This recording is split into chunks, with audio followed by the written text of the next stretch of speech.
Salut tout le monde, comment allez-vous? Bienvenue dans les nouveaux épisodes de Dragon Masters et The Depths of Nowhere. Nouveau chapitre, ça s'appelle Vérité. Là, que vous voyez, comme mise à jour de titre, maintenant qu'il avait forme de dragon, là. Dans l'épisode précédent que je voulais expliquer,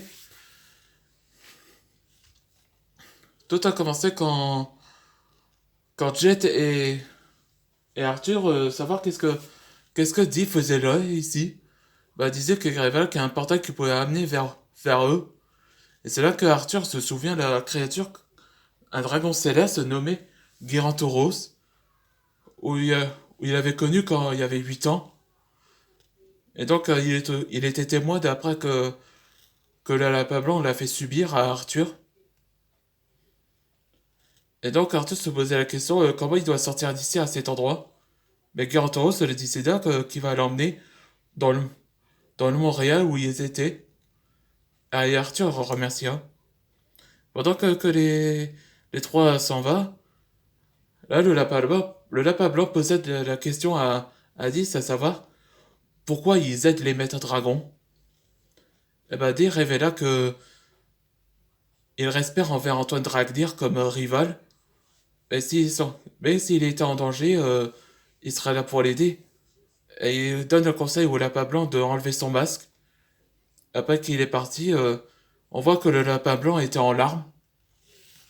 Après, de retour dans le monde réel, là que Jean-Charles était heureux de voir Arthur et Jet sont sains et saufs.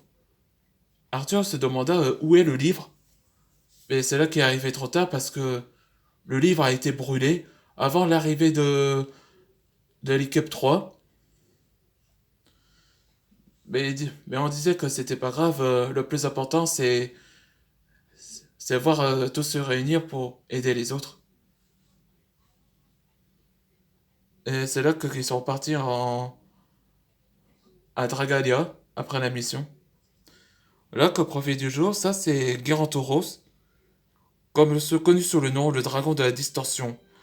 On raconte que c'est un dragon céleste qui attrape les criminels piégés dans la distorsion en guise de criminalité. Ouais, c'est ça que il piège les méchants. C'est parti pour les nouvel épisode. Après, de retour à Dragalia, les deux équipes et nous, on récupère les deux livres. Et quant à nous, il a été brûlé. Même moi, je trouve pas un mot que je suis moitié humain et dragon. Ouais. Ouais, on voit que Jean-Charles expliquait que le livre a été brûlé avant d'arriver.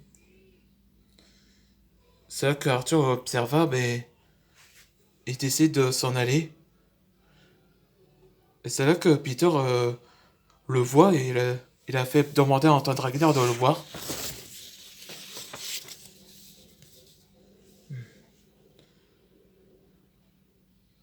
Arthur, tout va bien? Oh, c'est vous, Antoine. T'as l'air contrarié aujourd'hui. Oui, c'est que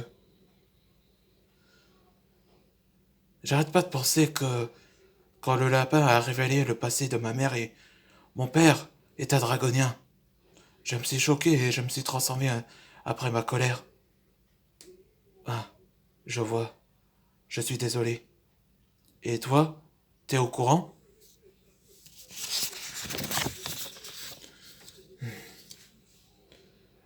Elle est venue me voir après que t'as été parti en mission.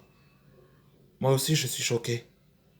Et elle m'a expliqué que ton père était un dragonien.